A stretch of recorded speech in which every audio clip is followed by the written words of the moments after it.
안녕하십니까. 칸중국 코리아 이태현입니다.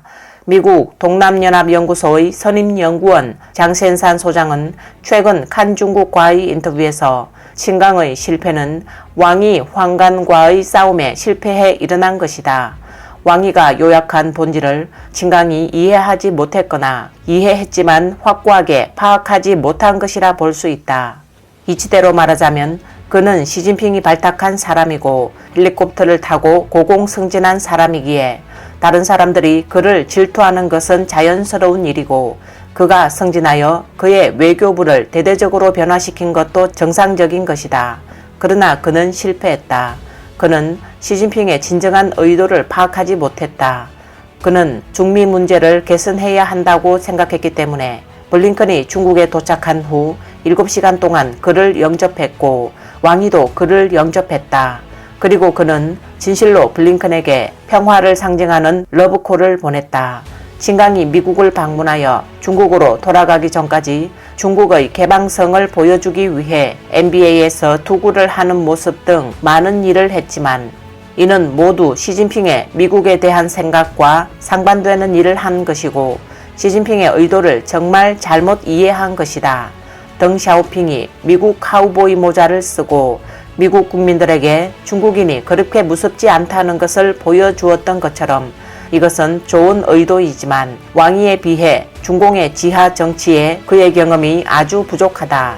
게다가 친강이 외교부 부장 자리를 차지했지만 왕위 또한 부장 자리를 다시 찾고 싶어 친강과 암투를 벌인 것이다. 공산당의 투쟁은 목숨을 건 싸움이기 때문에 그는 왕위에게 패배한 것이다. 패배자에게는 부패, 남녀관계, 혁명 및 반혁명 등 무엇이든 덮어씌울 수 있다. 다음 단계는 과연 무엇일까요?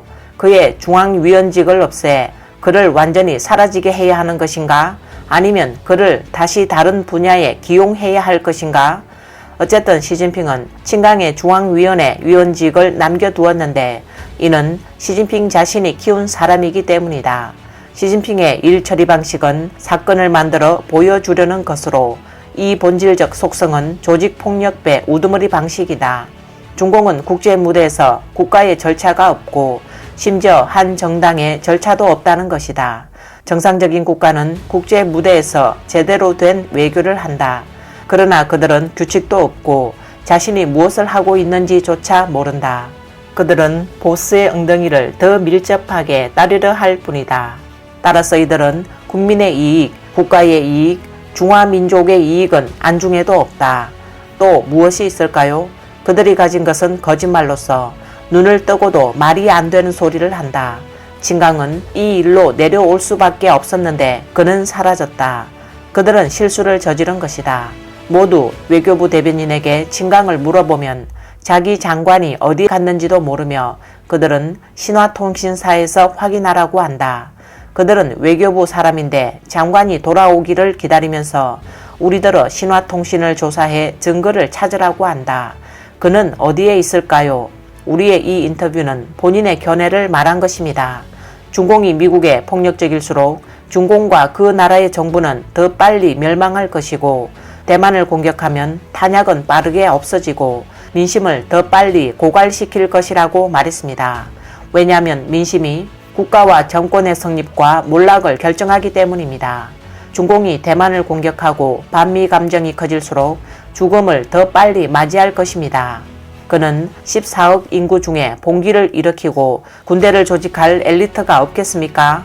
저는 중국에 여전히 그런 사람들이 있고 또 있다고 믿으며 중화민족의 평범한 사람들은 지난 수십 년 동안 언론의 자유가 없는 공산당에 의해 강제 세뇌되어 오늘날까지 사람들은 무감각해졌다. 하지만 이 무감각이 항상 무감각하다는 의미는 아니며 반드시 모든 사람이 무감각하다는 것도 아니다. 여전히 깨어있는 사람들이 있을 것이다. 여전히 우리는 그 사람들의 각성을 장려하고 있다. 시간이 지나면 인민들은 자연히 깨어날 것이다. 다만 아직도 이 나라가 이런 패거리들의 소나기에 있어 이러한 상황이 나는 정말 슬프다라며 장센상은 비통해했습니다. 이번 영상은 여기까지입니다. 시청해주셔서 감사합니다.